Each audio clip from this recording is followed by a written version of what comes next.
Every single morning, the routine was the same. I'd pour his coffee, crisp his bacon, and wait for the verbal slap in the face. "You'll never be half the woman she was," my husband would say, his voice cold as ice. "My first wife knew how to do this right."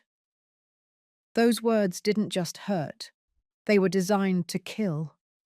I lived 5 years swallowing that poison, trying to be enough for a man comparing me to a ghost. But the day I hit the kitchen floor while making his favorite roast, that's when the ground shifted. I collapsed right there in front of the stove, completely drained of strength. He scooped me up in a panic, rushing me to the hospital, screaming to anyone who would listen that I had slipped on a grease spill. I saw the blood drain from his face. He turned white as a sheet, when the doctor asked one simple question that left him shaking in his boots. That question blew the lid off everything. It revealed a truth so twisted, so dark. I never imagined the man I married could be hiding something like that. Stick with me until the end, and drop the name of your city in the comments so I know how far my voice is reaching today. For 5 years, I thought I was the problem. 5 years thinking if I just scrubbed harder, cooked better, cleaned with more dedication, or woke up earlier, maybe I'd finally hear a word of appreciation from Richard's lips. 5 years where every single day was a competition against a dead woman. I thought I was the clumsy one. I actually believed I was losing my mind, never suspecting the devil was sitting right across the dinner table. But let me rewind so you understand how I ended up in that hospital bed.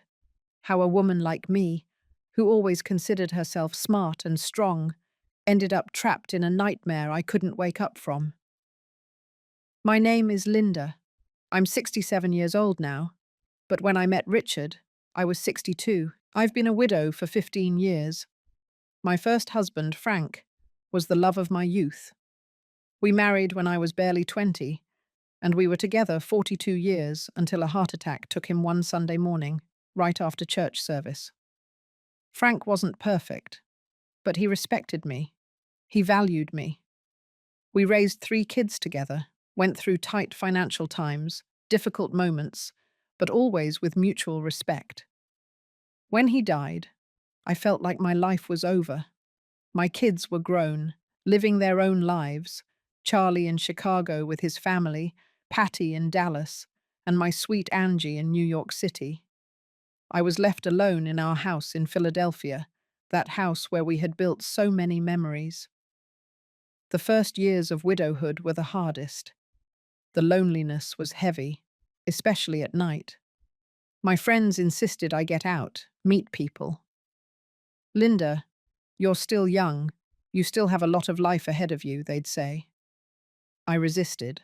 It felt like a betrayal to Frank's memory to even think about another man. But time passes, and loneliness has a way of softening even the firmest convictions. Loneliness is a dangerous thing, isn't it? It digs a hole in your heart so deep you'll let just about anyone in, hoping they can fill it. It was at church where I met Richard. He was a widower too, or so he said. He was 65, handsome, always dressed sharply, with impeccable manners. We started chatting after Sunday services. He invited me for coffee. He seemed like an educated, respectful man. He talked about his late wife, Claire, who, according to him, had died of cancer 3 years prior. The way he spoke about her moved me. He said she had been a saint, that he had cared for her until the very end, that he would never find anyone like her. At that moment, those words seemed sweet to me, the testimony of a man who had loved deeply. I was so foolish not to see the warning those words carried. We got married 6 months after meeting. My kids had doubts. "Mum, it's too fast," Charlie said. "We don't know him well," Patty added. But I was determined. After years of solitude, Richard represented companionship, someone to share my remaining years with. The wedding was simple, just us and a few friends at the courthouse, followed by a small lunch. Richard sold his house and moved into mine. That house Frank and I bought, with so much sacrifice. That's where my true nightmare began, though it took months for me to realize it. At first, everything seemed normal. Richard was attentive, affectionate, but little by little, like water leaking through cracks in a dam, the comparisons started. The first time was with the food. I made my homemade meatloaf, a recipe my family had always loved. Richard took one bite, made a face, and said, "Claire made it differently. Hers actually had flavor." It stung, but I tried to brush it off. I thought maybe he was just used to different seasoning, that in time he'd get used to my cooking. How wrong I was. That was just the beginning. The comparisons became constant, daily, about everything. If I ironed his shirts, Claire left them without a single wrinkle. If I tidied the living room, Claire had better taste in decor. If I dressed up to go out, Claire always looked elegant, classy. No matter what I did, it was never enough. I never reached the standard of that perfect woman who existed only in his memory. I started waking up earlier, trying harder. I looked for new recipes, bought special cleaning products, groomed myself with more care, but nothing worked. The harder I tried, the crueler Richard became with his comments. I started to change.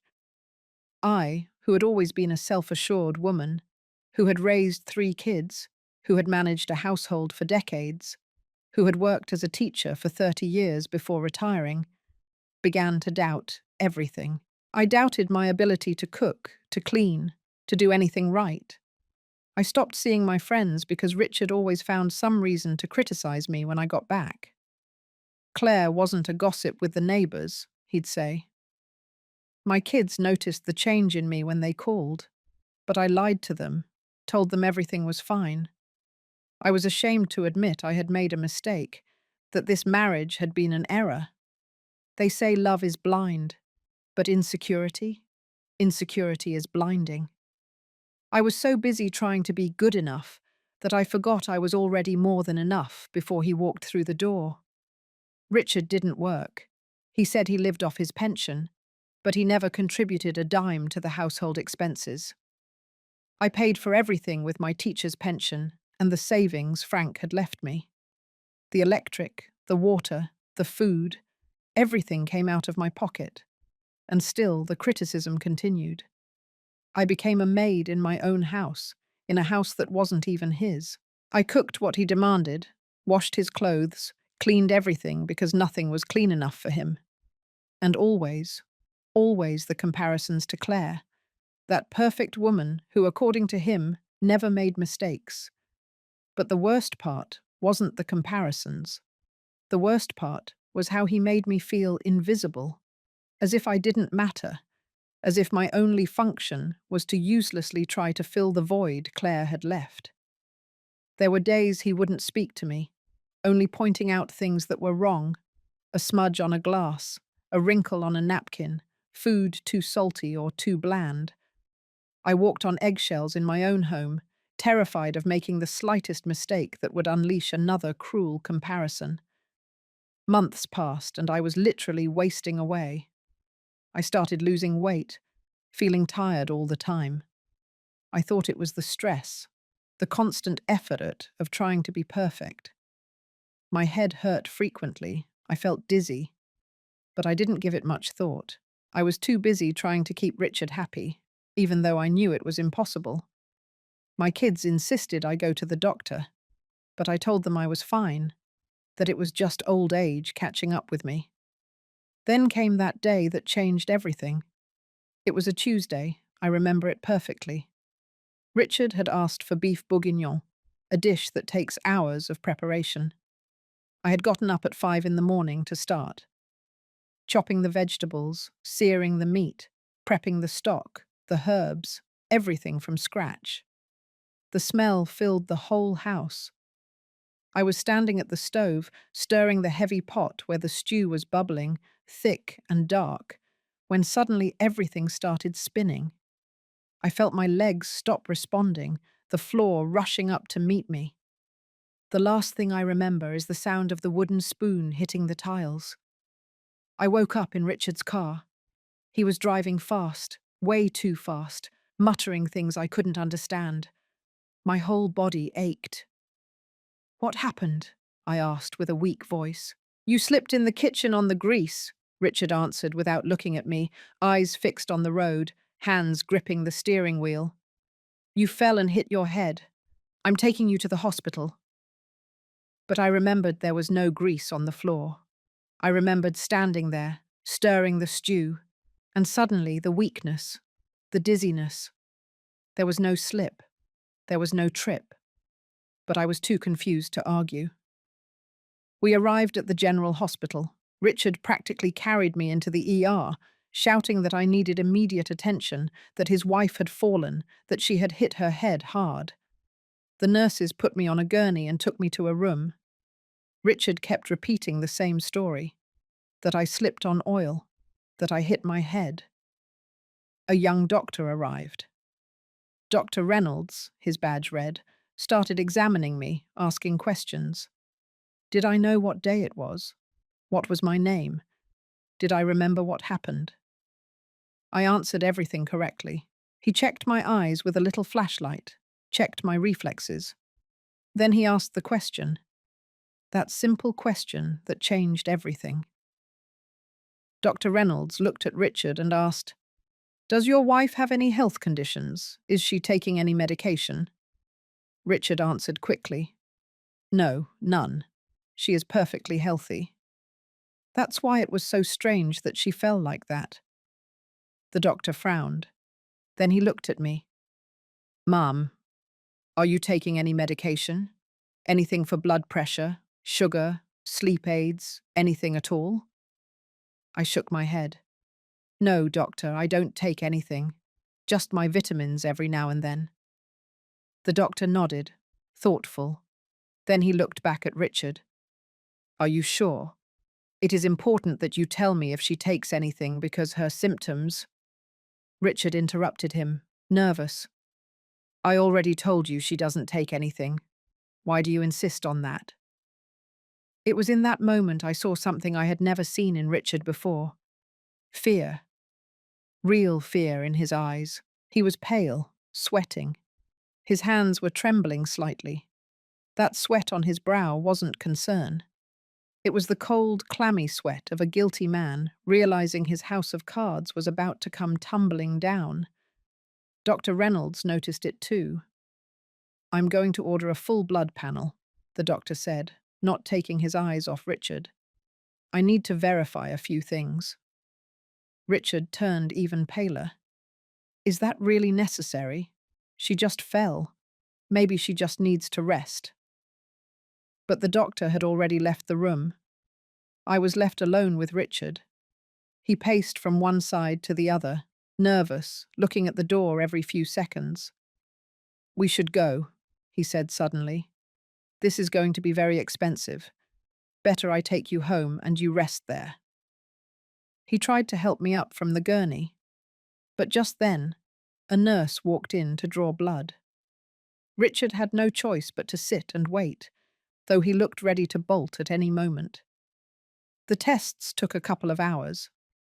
During that time, Richard barely spoke to me. I still felt weak, confused. I didn't understand why he was so rattled.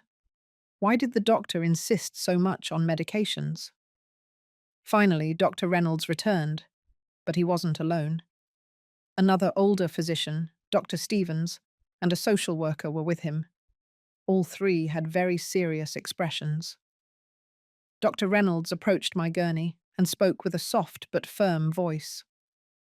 "Linda, your tests show very high levels of a specific type of sedative in your blood, sedatives that require a prescription. Are you completely sure you aren't taking anything?" I was confused. "No, doctor, I swear, I don't understand." Dr. Stevens intervened. "These levels didn't get there by accident, ma'am.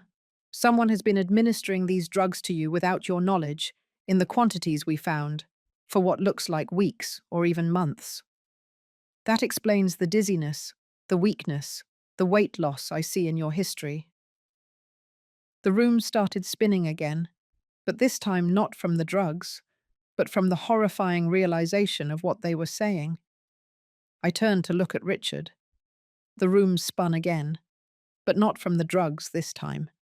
It spun from the sheer horror of realizing the person sleeping next to you is the very monster you should be hiding from. He was standing by the door, completely white, with beads of sweat running down his forehead. "This is ridiculous," he said with a shaking voice. "Are you accusing me of something? My wife is sick, confused." But his voice didn't sound convincing. It sounded terrified. The social worker approached Richard. "Sir, we need to ask some questions. It's standard procedure in these cases." Richard took a step back.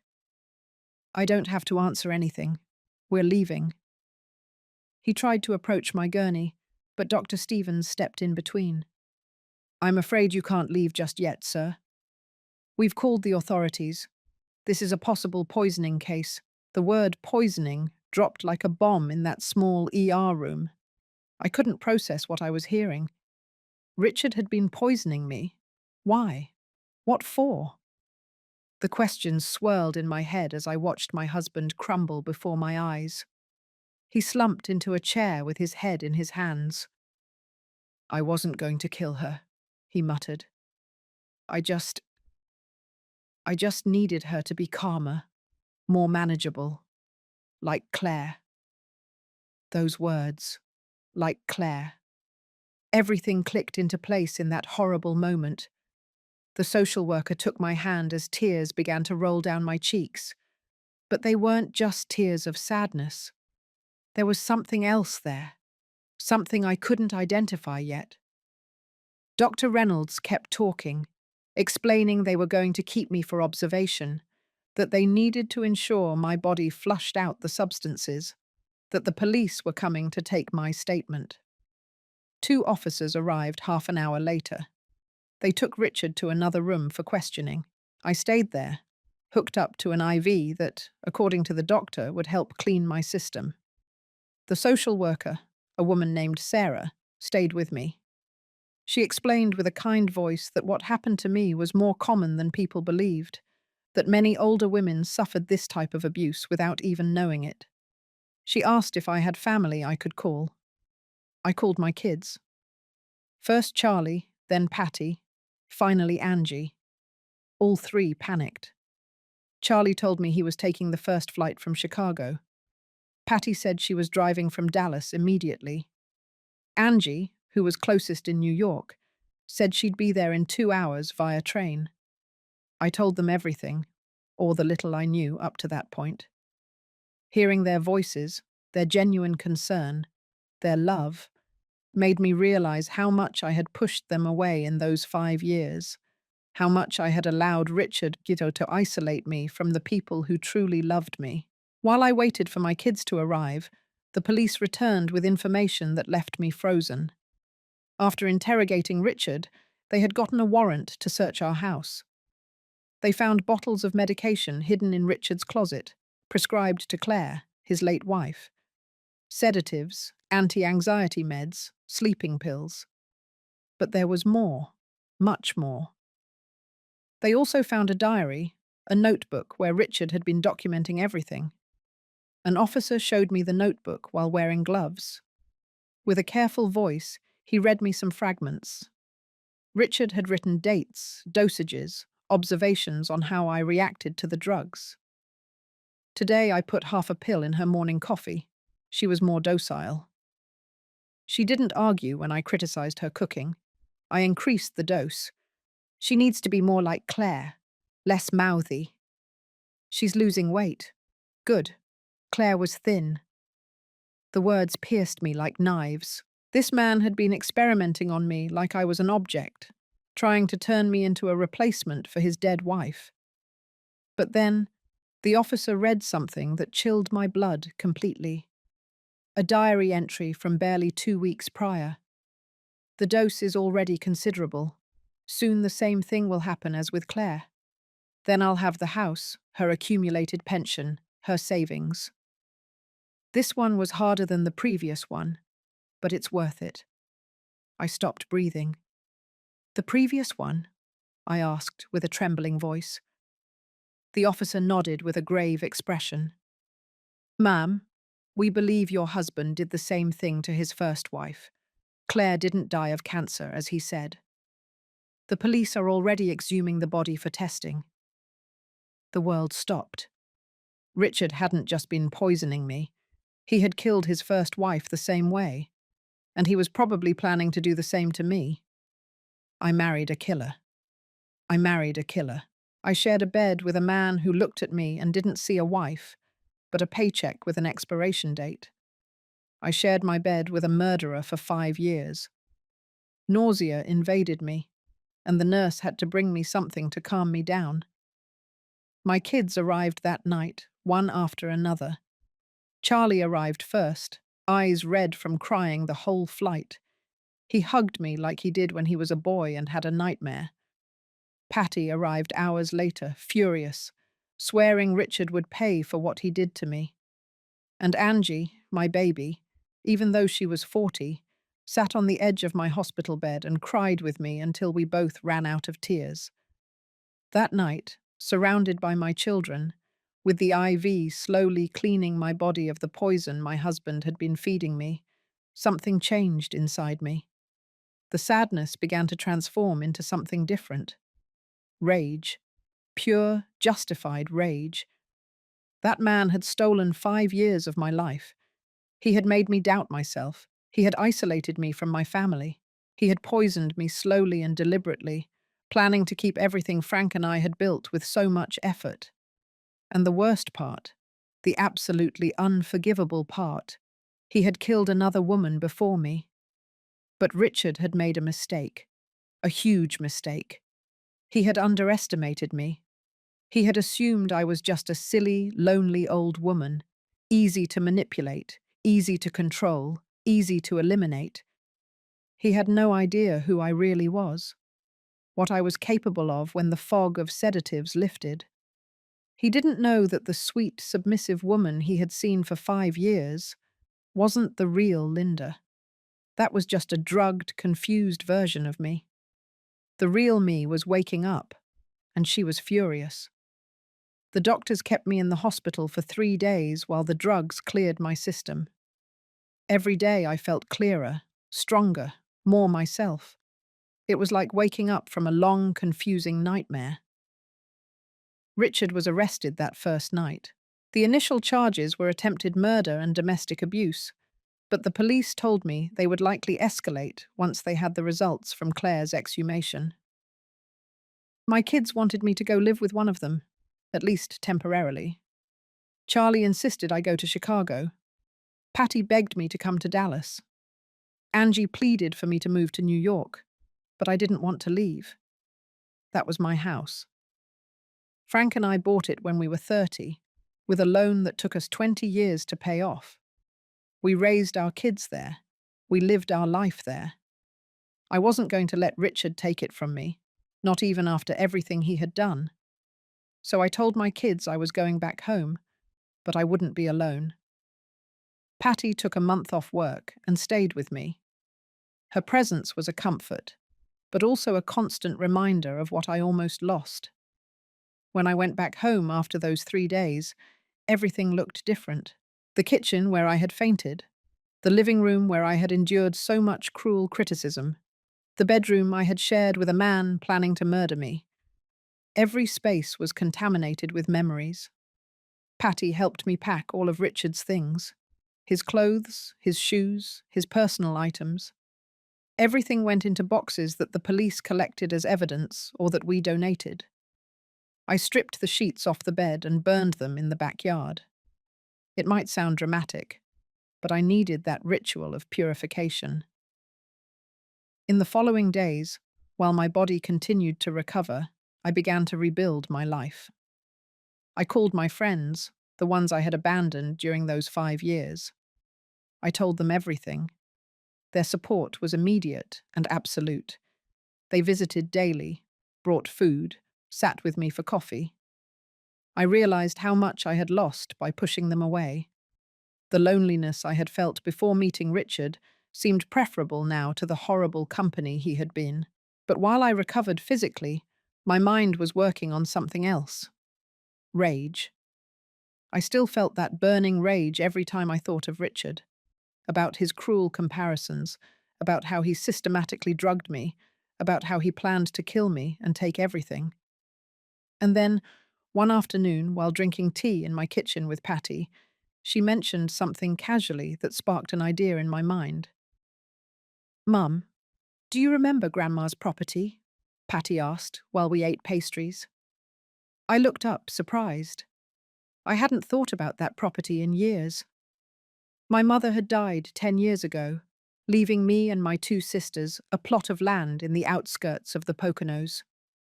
It was a good piece of land, big, well located, but my sisters and I never agreed on what to do with it. So it had just sat there, only costing property taxes, waiting. "Why do you ask?" I said to Patty. She shrugged. "I don't know.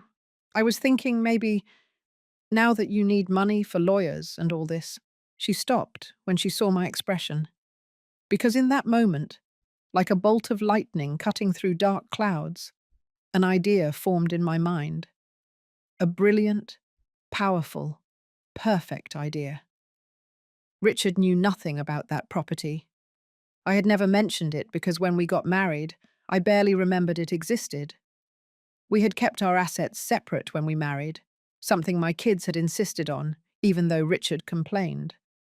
He thought I only had this house, my teacher's pension, and some modest savings. He had no idea that the land in the Poconos now, with the development in that area, was worth a fortune. And he had no idea that 2 years ago, my sisters and I had finally reached an agreement, and the deeds were prepared where they sold me their shares for a symbolic price. It only needed my signature for the entire land to be completely mine.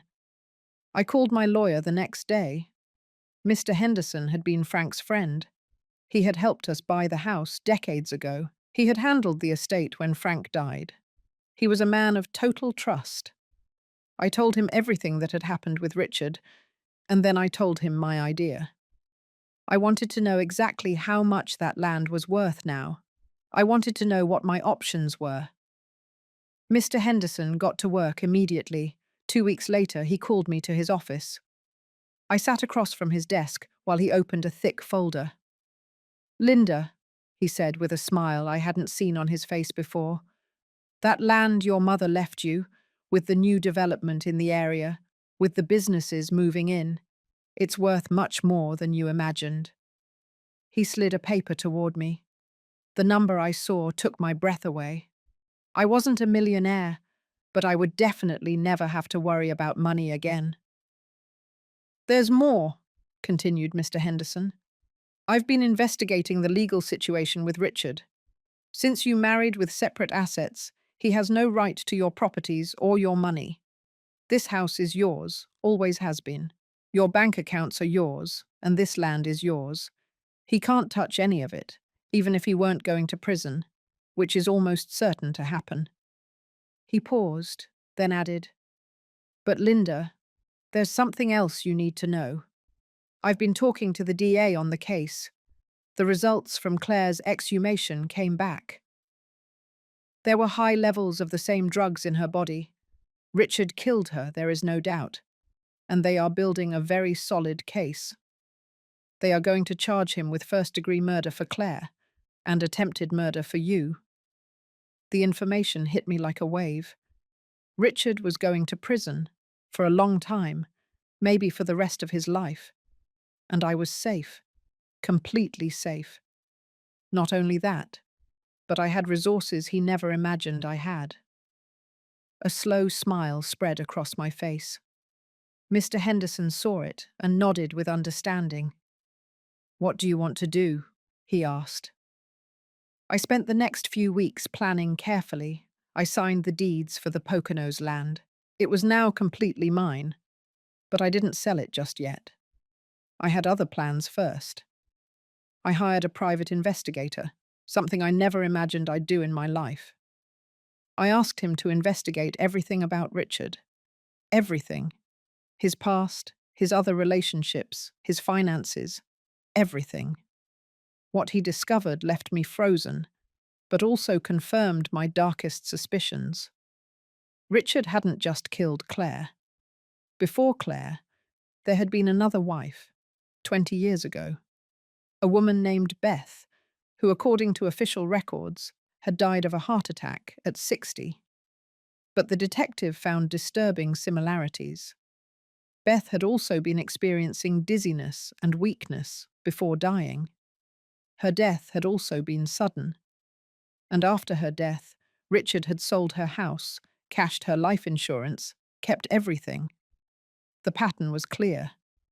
Richard was a serial predator who dedicated himself to hunting widows, marrying them, poisoning them slowly to look like natural illness, and keeping their properties. I passed this information immediately to the DA. It was crucial evidence. Now they were investigating Beth's death too, planning to exhume her body. Richard, the man who had made me feel inadequate for 5 years, who constantly compared me to his perfect dead wife, turned out to be a serial killer. The comparisons to Claire now had a completely different and twisted meaning. He didn't compare me to her because he missed her.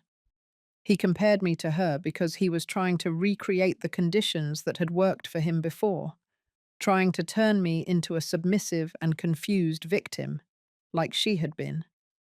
The trial was scheduled for 6 months after my hospitalization. During that time, I kept recovering, gaining weight, gaining strength. Every day, I felt more like the Linda I had been before meeting Richard. My kids took turns visiting me. My friends became a regular part of my life again. I started going to therapy, something Sarah, the social worker, had recommended. I needed to process everything I had lived through, all the trauma, all the manipulation. In therapy, I learned about narcissistic abuse, about how predators like Richard choose their victims. I learned that nothing that happened to me was my fault, that the loneliness I felt after Frank's death was normal and understandable, that Richard took advantage of that vulnerability deliberately, that I wasn't stupid or weak, just human, a human who wanted companionship and love, and who had the bad luck to meet a monster disguised as a respectable man. But I also learned something more important. I learned that I survived, that I was stronger than him, that even drugged and confused, some part of me kept fighting, kept living. And now, with a clear mind, I was unstoppable. 2 weeks before the trial, I sold the land in the Poconos. I sold it to a developer who was building a shopping center in the area. The price was even better than what Mr. Henderson had estimated. Suddenly, I had more money than I'd had in my entire life. Money that was completely mine, that Richard would never know existed until it was too late for him to do anything about it. With part of that money, I did something I had been dreaming of. We completely renovated the house. I changed everything Richard had touched. I painted the walls cheerful, bright colors that I liked. I bought new furniture. I redesigned the kitchen, that place where I almost died, turning it into a luminous and beautiful space. I installed a garden in the backyard, full of the flowers Frank had liked. Every change was like erasing Richard's presence from my space, reclaiming what had always been mine. I also did something else. I created a trust fund for each of my grandkids, for their college education. I donated money to a shelter for domestic violence victims in Philly. I paid for my own therapy in full, in advance, knowing I was going to need it for a long time. I bought myself new clothes, clothes that made me feel beautiful and strong. For the first time in 5 years, I looked in the mirror and liked the woman staring back. The day of the trial finally arrived. My 3 kids came with me, along with Mr. Henderson. We entered the courtroom with our heads held high. Richard was already there, sitting with his public defender. When he saw me enter, something changed in his expression. I wasn't the same woman he had seen last time in the hospital. I had put on weight. I looked healthy. I wore an elegant suit, hair done nicely, subtle but flawless makeup. I looked strong, prosperous, happy. And I think in that moment he knew he had lost more than he imagined. The trial lasted 3 days. I heard the testimony of the doctors who treated me, explaining the dangerous levels of drugs in my blood. I heard the police describe what they found in our house, the bottles of pills, the horrible diary where Richard documented his crimes. I heard the coroner speak about Claire's remains, confirming she had been poisoned exactly the same way Richard tried to poison me. When it was my turn to testify, I walked to the stand with a steady step. The DA asked me questions about my relationship with Richard, about the constant comparisons to Claire, about how I felt during those 5 years. I answered every question with a clear, strong voice. I looked Richard straight in the eyes while describing every cruelty, every insult disguised as a comparison, every moment he made me feel inadequate. I saw how he shrank in his seat, how he avoided my gaze. The man who had terrorized me for years couldn't even look me in the eye now. Richard's lawyer tried to make it look like I had misinterpreted his loving concerns, that the meds were for my own good because I was stressed, that he never intended to harm me. But his defense crumbled when the DA presented the diary, those words written by Richard's own hand, documenting every dose, every effect, comparing me to the previous one, planning my death. There was no way to explain that as anything other than what it was: attempted, premeditated murder. On the 3rd day, the jury retired to deliberate. They only took 2 hours. When they returned, the foreman stood up and read the verdict. Guilty of first-degree murder in the case of Claire. Guilty of attempted first-degree murder in the case of Linda. Guilty of aggravated domestic abuse. Guilty of fraud. The room erupted in murmurs. I closed my eyes and felt tears running down my cheeks, but this time they were tears of relief, of justice, of freedom. The judge handed down the sentence a week later. 40 years in prison without the possibility of parole. Richard was 65. He would likely die in prison. When the judge banged the gavel, Richard finally looked at me. There were tears in his eyes, but they weren't tears of remorse. They were tears of self-pity, of rage at getting caught. In that moment, any tiny trace of doubt I might have had about his guilt vanished completely. That man was a monster, and now he was where he belonged. Outside the courthouse, reporters were waiting for us. The story had caught media attention. The serial poisoner who married widows to kill them and steal their properties. But I didn't want to talk to them that day. I just wanted to go home with my kids, celebrate that it was all over. But it wasn't over, not completely, because I had one last act to perform. A few weeks after the sentencing, when things had calmed down a bit, I made a visit. I drove to the cemetery where Claire was buried. I found her grave, a simple headstone that read, "Claire, beloved wife, rest in peace." I sat on the grass in front of her grave and spoke to her, even though I know it might sound strange. "Claire," I said, "I don't know if you can hear me, but I need to tell you something. For 5 years I hated you. I hated you because my husband did nothing but compare me to you, tell me I would never be as good as you. But now I know the truth. You weren't perfect. You were a victim just like me. He murdered you and then used your memory to torture me. I'm sorry. I'm sorry you had to go through what you went through. I'm sorry no one suspected, that no one saved you. But I want you to know that in the end, I got justice for you. He is going to pay for what he did to you. Rest in peace, Claire. We are both free now." I left flowers on her grave, white flowers, and left. It was the closure I needed, not just with Richard, but with the ghost of the woman I never met, but who had dominated 5 years of my life. The following months were a complete transformation. I finished the house renovation. I started taking painting classes, something I had always wanted to do but yet never found the time for. I traveled for the first time in years. I went to visit each of my kids in their cities. I got to know my grandkids better. I reconnected with childhood friends I hadn't seen in decades. I started living, really living, for the first time since Frank's death. And something else happened, something I never expected. I became an activist. I started speaking publicly about my experience, about elder abuse, about how predators target older widows specifically. I gave talks at community centers, churches, women's groups.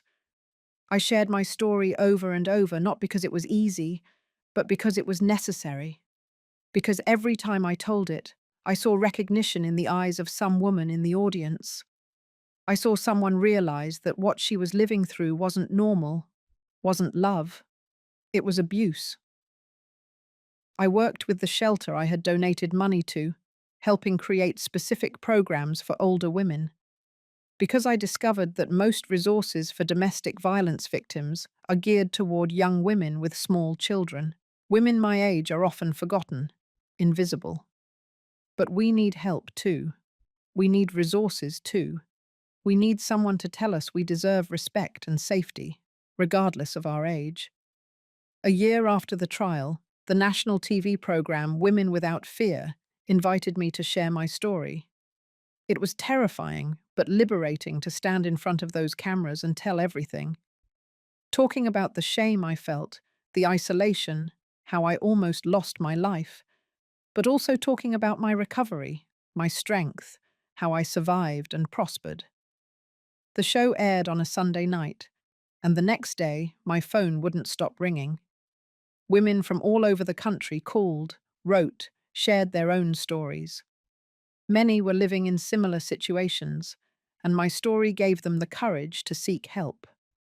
The impact was greater than I ever imagined.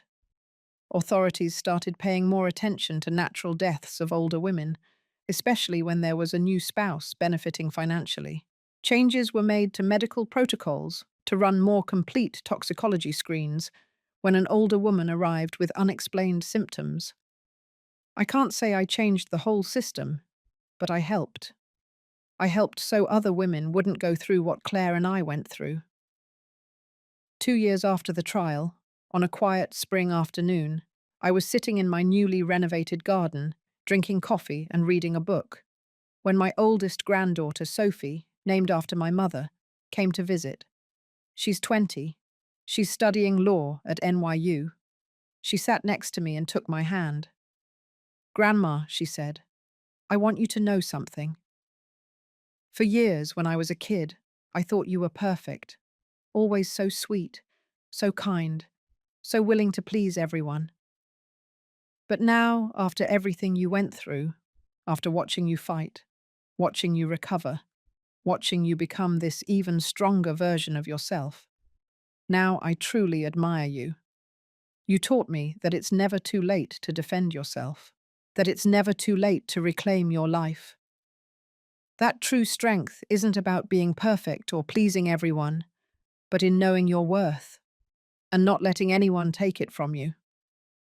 Her words made me cry, but they were good tears, because I realized that although Richard stole 5 years, although he almost stole my life, he didn't win. I won. Not only did I survive, but I became an inspiration for my family, for other women, for my community.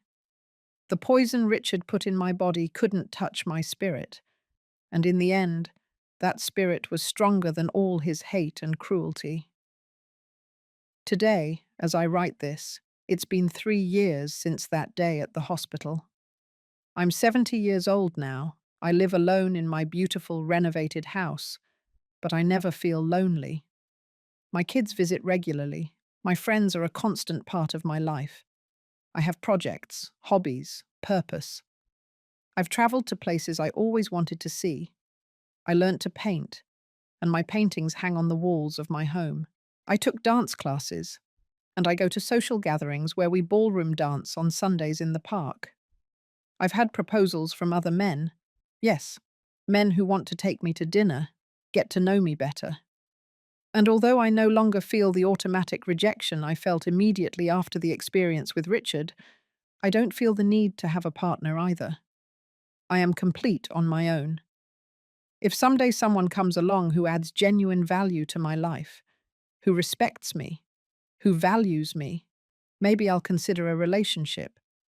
But never again will I need someone out of fear of loneliness.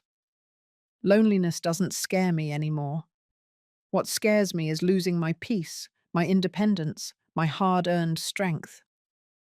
The money from the Poconos land gave me financial security for the rest of my life. But more important than that, it gave me freedom. Freedom to do what I want, when I want. Freedom to say no. Freedom to be exactly who I am without apologizing, without trying to meet anyone else's expectations. At 70, I finally learned something I wish I had known when I was young.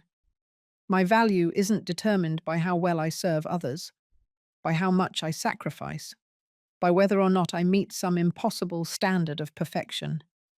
My value is inherent, just for existing, just for being me.